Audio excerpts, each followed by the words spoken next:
تو وہ اختیار جو باپ کے پاس تھا، اب یہ بیٹی بھی باپ کی زینت ہے اور نائبۃ الامام ہے. تو بی بی نے یہاں کیا کیا، اومأت الی الناس، اب بی بی کو خطبہ دینا ہوا. تو عربی لفظ اور عربی فقرہ ہے، بہت ذمہ داری سے میں کہہ رہا ہوں اور میں اپنے لفظوں کا ذمہ دار ہوں کہ بی بی نے کوفے میں کسی سے نہیں کہا خاموش ہو جاؤ. بی بی نے کہا ہی نہیں، یہ کہا ہی نہیں کسی سے کہ اسکتو، بالکل نہیں کہا کسی سے، بلکہ کیا کیا، اومأت الی الناس ان اسکتو، لوگوں کی طرف اشارہ خاموشی کیا. اشارہ خاموشی کیا ہوتا ہے؟ یوں کرنا، یوں یوں کیا علی کی بیٹی نے، یعنی صرف اور صرف اشارہ خاموشی. جیسی علی کی بیٹی نے اشارہ خاموشی کیا تو کوفی موت کی آغوش میں جانے لگے. موت کی آغوش میں جانے لگے کیا مطلب؟ یعنی کوفیوں کی سانسیں رک گئیں، گفتگو نہیں کر پا رہے تھے اور ہچکی آنے لگی، موت کی ہچکی آنے لگی، اور یہ لگ رہا تھا کہ کوفی مر جائیں گے. اب علی کی بیٹی نے خطاب کیا اور سارا کا سارا مجمع اور سارا کا سارا کراؤڈ اس وقت خاموش تھا اور علی کی بیٹی نے خطبہ دیا. اب یہ خطبے کے چند فقرے بھی بیان کروں گا، اس سے پہلے ایک جملہ بیان کر دیں کہ علی کی بیٹی نے جب خطاب کیا تو اس وقت سارا کا سارا مجمع اور کراؤڈ اور اجراس ابل اور گھوڑوں کی آواز اور اونٹوں کی آواز اور اجراس بھی سب میں سکوت تھا اور سب سامت تھے، ساکت و سامت تھے. علی کی بیٹی نے جب خطاب کرنا شروع کیا تو اس وقت ایک نابینا صحابی تھا جس کی آنکھ جنگ میں شہید ہو گئی تھی. وہ مولا علی کے ساتھ تھا اور مولا علی کا بہت ہی قریبی بلکہ اقرب ساتھیوں میں تھا اور چاہنے والے میں تھا. تو انہوں نے جب ایک آواز سنی کہ ایک لہجہ جو گرجدار لہجہ، اور وہ لہجہ جو رحمان کی ترجمانی کرتا تھا، اور وہ لہجہ جو بصالت و شجاعت و حماس کی نمائندگی کرتا تھا، اس لہجے میں جب ایک صحابی نابینا نے سنا تو کہتے ہیں اسمع صوت علی. میں یہ جملہ میں نے اس جملے کے لیے کیا، وہ یہ کہتے ہیں کہ میں علی کی آواز سن رہا ہوں. یہ نہیں کہا عبداللہ ابن عفیف نے، یہ نہیں کہا میں علی جیسی آواز سن رہا ہوں. غور علی کی آواز سن رہا ہوں، علی کی آواز سن رہا ہوں. علی جیسی آواز ہونا اور ہے اور علی کی آواز ہونا اور. بہت خوبصورت، بہت خوبصورت نقطہ ہے.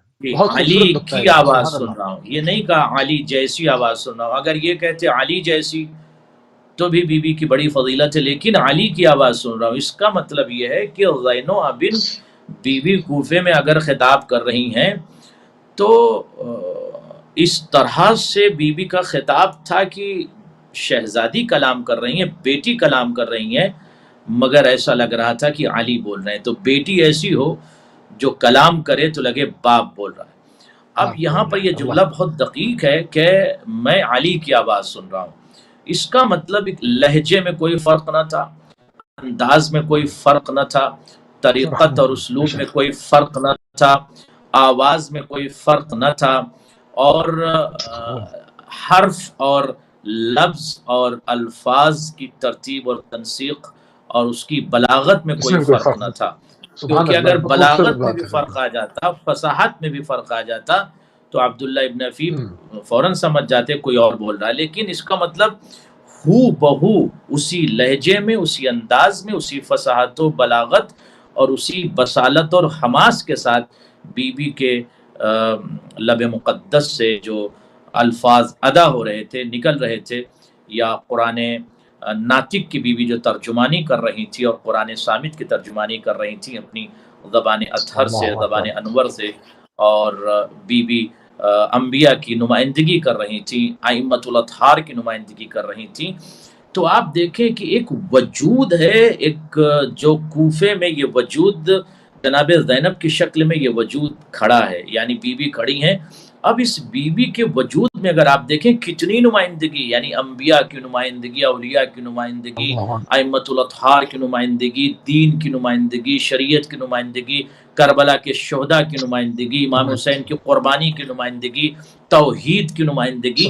یعنی ایک ذات کے اندر کتنی ذمہ داریاں، اور یہ بی بی جمع ہے، اور بی بی کس انداز میں اس کو انجام دے رہی ہیں کہ سننے والا یہ کہتا میں علی جیسی نہیں، علی کی آواز سن رہا ہوں. علی کی آواز سن رہا ہوں. تو خدا کی قسم یہ جو زین و ابن لفظ ہے یہ یہاں پر اس لفظ کی صحیح معنوں میں ترجمانی ہوتی ہے کہ حقیقی جو باپ کی زینت ہے جو شہزادی وہ بی بی زینب سلام اللہ علیہا ہے. اس کے بعد جب اس شخص سے کسی نے کہا عبداللہ ابن عفیف سے کہ نہیں یہ زینب بول رہی ہیں، ان کی بیٹی شہزادی بول رہی، جناب زینب کا یہ خطاب ہے، تو کہتا ہے کہ نہیں. اب یہ عبداللہ ابن عفیف اس فرد سے مکالمہ کرتے ہیں اور کہتے ہیں نہیں تم اشتباہ کر رہے ہو، اس لیے کہ میں علی بن ابی طالب کے ساتھ برسوں برس رہا ہوں، اور علی کے اطوار و عادات اور لہجے سے اور الفاظ کی گہرائی اور گہرائی اور اس کی فصاحت و بلاغت اور اس لفظ کے حماس سے آشنا اور آگاہ ہوں. مجھے پتہ ہے علی بول رہے ہیں، یہ علی بول رہے ہیں، علی بول رہے ہیں یا علی. تو خدا کی قسم شرف ایسا ہو، انداز ایسا ہو، لہجہ ایسا ہو، گفتگو ایسی ہو، بلاغت ایسی ہو، فصاحت ایسی ہو، سلیقہ ایسا ہو، طریقہ ایسا ہو کہ بی بی خطاب کریں لگے کہ علی بول رہے ہیں. تو یہ بی بی کا خطاب تھا. اور اس وقت جب بی بی نے خطاب کیا تو اس وقت سناٹا طاری تھا اور بی بی نے پھر وہاں پر خطبہ ارشاد فرمایا. جی آپ کہیں تو خطبے کے الفاظ بھی جی خطبے کا متن اور اس کی تشریح فرما دیں. بسم اللہ. جی بی بی نے اشارہ کیا اور اس کے بعد خطاب کرنا شروع کیا اور کہتی ہیں کہ یا اہل الغدر والمکر والخجل والخزل، اے شہر غدار کے مکینوں، اے مکر و فریب میں ڈوبے ہوئے افراد، اے چھپ کر حملہ کرنے والے لوگ، اے رسوا افراد جنہوں نے نصرت کا وعدہ کیا مگر مدد نہ کی. تو یہ چار لفظ بی بی نے استعمال کیا، اہل الغدری غدار، اہل المکری مکار، اہل الخطلی خطال، اہل الخزل یہ جو ہے خاذل اور مخذول جو لفظ عربی میں استعمال ہوتا ہے. تو یعنی تم نے دوستی کا وعدہ کیا، تم نے خطوط لکھے، رسائل لکھے اور میرے بھائی کو بلایا، اور میرے بھائی نے اپنے نمائندے، اپنے سفیر، اپنے ایمبیسڈر حضرت مسلم بن عقیل کو کوفہ بھیجا، مگر تم نے ان کے ساتھ کیا کیا اور میرے بھائی کے ساتھ کیا کیا.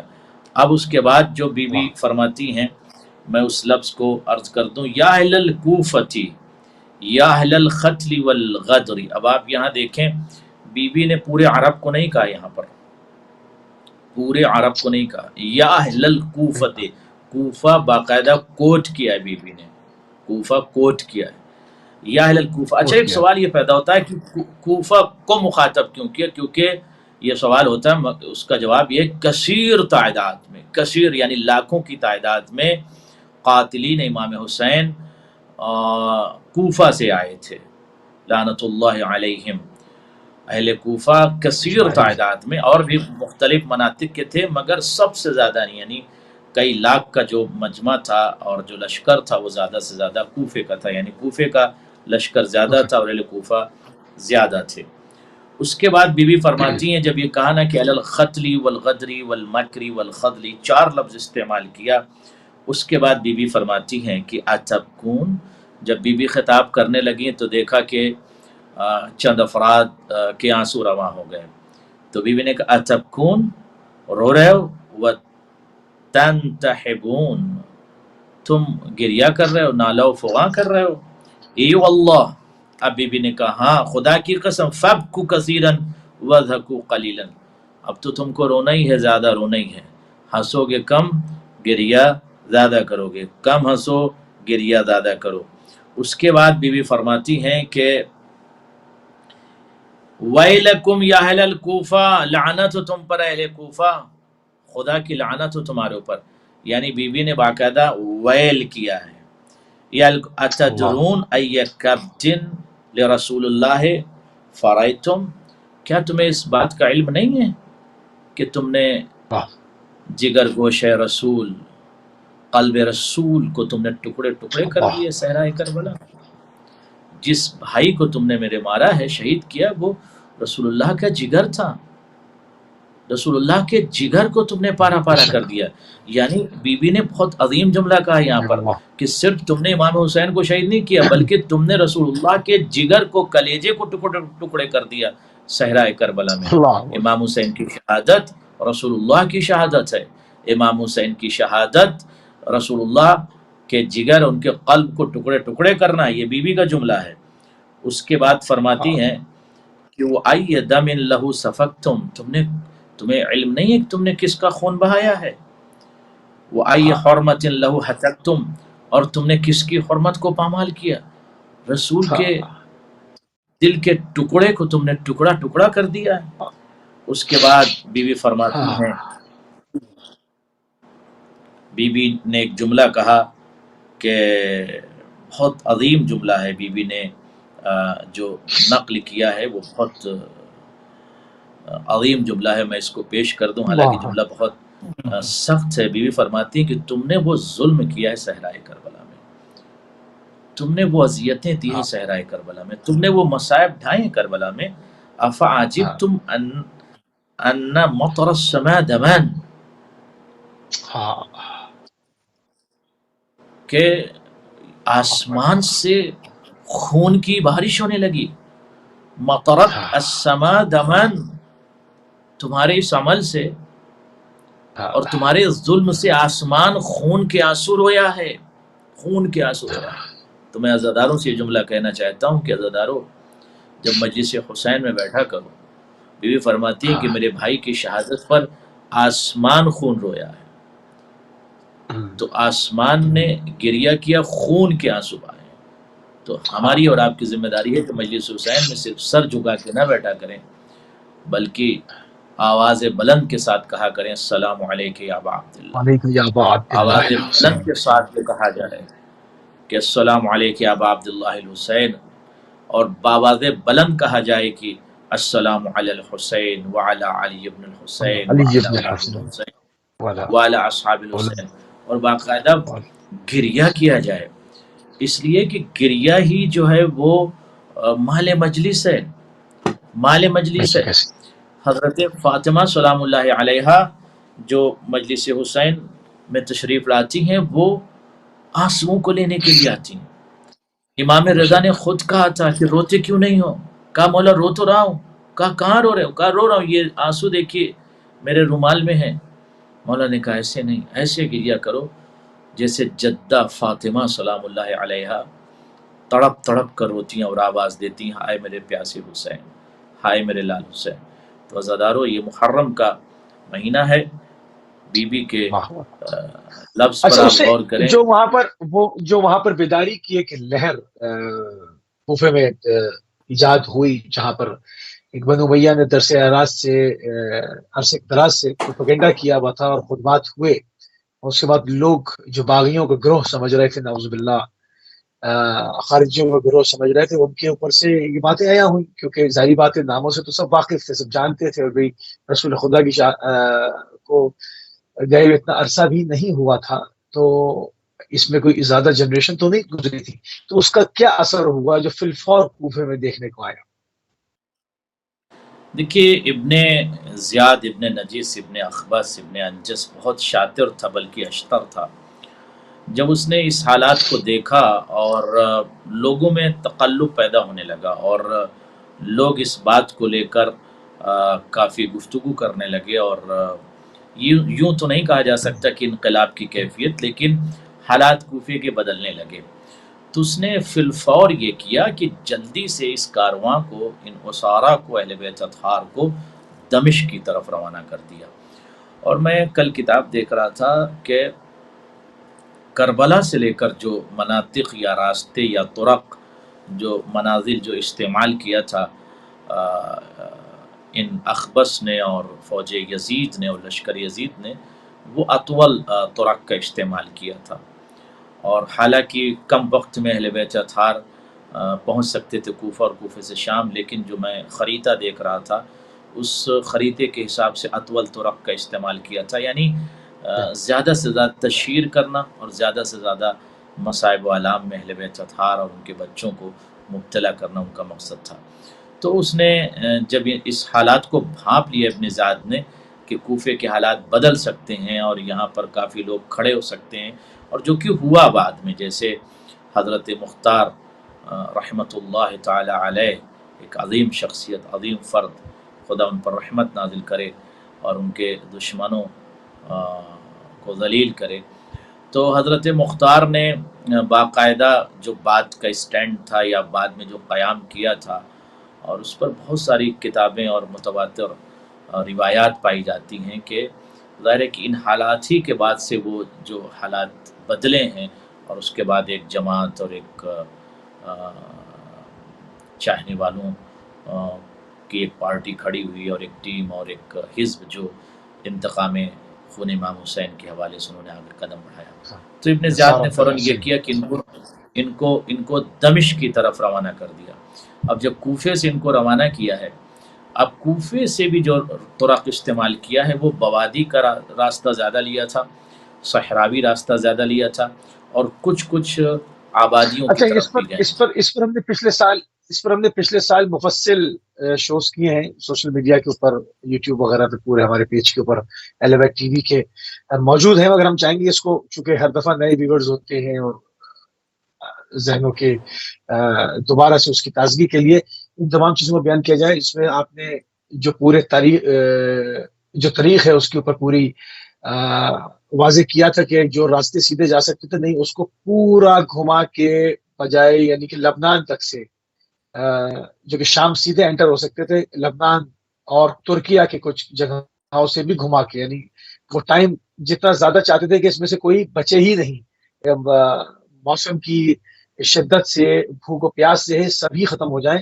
تو ہم چاہیں گے کہ قبلہ آپ سے ریکویسٹ بھی کریں گے کہ آنے والے پروگرامز میں ان طریقوں کی زیادہ نشاندہی کی جائے کہ وہ جو راستے تھے کون کون سے تھے اور کہاں کہاں سے ہم گئے تھے. ابھی ہمارے پاس تقریباً 3-4 منٹ ہیں، تو ہم یہ گزارش کریں گے کہ تھوڑا سا اس کے لیے ایک میپ اگر آپ پیش کر دیں تاکہ ہم اس کے اوپر کل سے مفصل گفتگو کا آغاز کریں. انشاءاللہ تفصیلی میپ کل ہم آپ کی خدمت میں عرض کریں گے کہ کربلا سے یہ لوگ کوفہ نکلے ہیں تو ڈائریکٹ کوفہ نہیں گئے ہیں، بلکہ کچھ ایسے راستوں کا انتخاب کیا. اور آپ دیکھیں کہ حلب آنا، پھر حمص کی طرف جانا، اور حمص اور وہ آپ کا جو لبنان کا بارڈر تھا لبنان جانا، اور ادھر ٹرکی کی طرف آنا. یعنی کل خریدے کو انشاءاللہ ہم اس کو باقاعدہ لکھ کر سمجھائیں گے کس طرح سے معاکس طرق کا استعمال کیا ہے. اور باقاعدہ اور ایک جملہ اور عرض کر دوں کہ کربلا میں امام حسین علیہ السلام کی جب شہادت ہو رہی تھی، روز عاشورہ شہادت سے پہلے اگر آپ دیکھیں تو بچوں کی جو تعداد ہے وہ بہت زیادہ ہے. اور کل میں انشاءاللہ اس تعداد پر بھی گفتگو کروں گا کہ کتنی تعداد تھی. اور یہ بچے جب کربلا سے کوفہ یہ کارواں نکلا ہے، اور کوفہ سے شام، اور شام سے جب کربلا اور کربلا سے مدینہ یہ قافلہ گیا، تو صرف چند بچے بچے، اور کتنے بچے کربلا میں تھے اور کتنے بچے بچ کر مدینہ پہنچے. طرق میں ان کے ساتھ کیا ہوا، کیا ظلم ہوا، کتنے بچوں کو کربلا میں مار ڈالا گیا، کتنے بچوں کو کوفے میں مارا گیا، کتنے بچے شام کے راستوں میں مر گئے. تو یہ جو راستے اور جبلی راستہ جو افراد شام گئے ہیں، جو لوگ بلاد شام گئے ہیں، ان کو پتہ ہے کہ شام میں جو ہے نا جبلی مناطق بہت زیادہ ہیں، اور عراق میں بوادی بہت ہے، صحرا بہت ہے. جی، تو اور اس کے بعد پھر ٹرکی کے آسان الفاظ میں مطلب کہ پہاڑی راستے ہیں یا صحرائی راستے، تاکہ ایک عام آدمی کی بھی ذرا سمجھ میں آ جائے. پہاڑی جبلی نہیں راستے سمجھ پائیں گے. اور صحرائی راستہ، جنگل کے راستے بہت زیادہ ہے، اس کا استعمال بہت کیا ہے. تو ان راستوں سے اہل بیت اطہار کو اذیت دیتے ہوئے باقاعدہ ان کا پلان یہ تھا. اور میں کل روایت بیان کروں گا کہ ابن سعد ملعون نے، ابن سعد ابن وقاص نے کیا حکم دیا تھا اپنے عسکر کو، لشکر کو، فوج کو، کہ شہادت امام حسین کے بعد بچوں کے ساتھ کیا سلوک کیا جائے. وہ روایت بھی میری نظر سے گزری ہے، تو کل میں انشاءاللہ بیان کروں گا. اور صرف آج چونکہ آپ کے پاس 1-2 منٹ رہ گئے، تو ہم دعا گو ہیں پروردگار کی بارگاہ میں کہ پروردگار تمام عزاداران مظلوم کربلا جہاں جہاں ہیں، اور اس وقت میں امریکہ میں ہوں، واشنگٹن ڈی سی میں ہوں، مومنین ماشاءاللہ ہر منطقے میں مولا کی خدمت کر رہے ہیں اور خراج عقیدت پیش کر رہے ہیں. بس گزارش یہ ہے کہ اسی آداب کے ساتھ، اسی احترام کے ساتھ، اور اسی جو عزاداری کا ایک مقام ہے، اسی بلند مقام کے ساتھ ہمیں عزاداری کرنا چاہیے. اور پورا خیال رکھنا چاہیے کہ 2 مہینہ 8 دن جو عزا کے دن ہیں اس میں ہم بہت محتاط رہیں اپنے کردار کو لے کر، بلکہ کردار کو لے کر تو پوری زندگی، اپنے اطوار و حالات اور عادات کو لے کر بھی بہت محتاط رہیں، اور لفظوں پر بھی بہت ہی محتاط رہیں، اور اپنی زبان پر بھی کنٹرول رکھیں، جزاک اللہ. اور ایک ایسا نمونہ عمل پیش کریں کہ دیکھنے والا اور سننے والا یہ سمجھے کہ عزادار گفتگو کر رہے ہیں، عزادار جا رہے ہیں. پروردگار سب کو سلامت رکھے. جزاک جناب اللہ. چیز کے لیے بھی دعا کیجیے گا. والسلام علیکم ورحمۃ اللہ وبرکاتہ. علیکم السلام ورحمۃ اللہ. جزاک اللہ. انتہائی مشکور ہیں اور انتہائی ممنون ہیں جناب علامہ سید قلبی عباس رضوی صاحب کے کہ آپ نے یو ایس اے سے ایک مرتبہ پھر اپنا قیمتی ٹائم اہل بیت ٹی وی کو دیا. کربلا اور عصر حاضر کے عنوان سے ایک پورا ایک تاریخ کے اوپر ہم یہ جو ہے وہ ایک پروگرام کو لے کر چل رہے ہیں، اور جس طرح سے اسارت ہوئی شہادت کے بعد کوفے لے جایا گیا، کوفے میں کس طرح ورود ہوا، اب کوفے سے شام کن کن مناطق سے، کن کن شہروں سے، جنگلوں سے، غیر معروف راستوں سے اذیتیں دیتے ہوئے کہاں سے لے کر گئے ہیں، ہم اس کو پورا تاریخوں کے اعتبار سے کوشش کریں گے اپنے وقت میں رہتے ہوئے آپ کی خدمت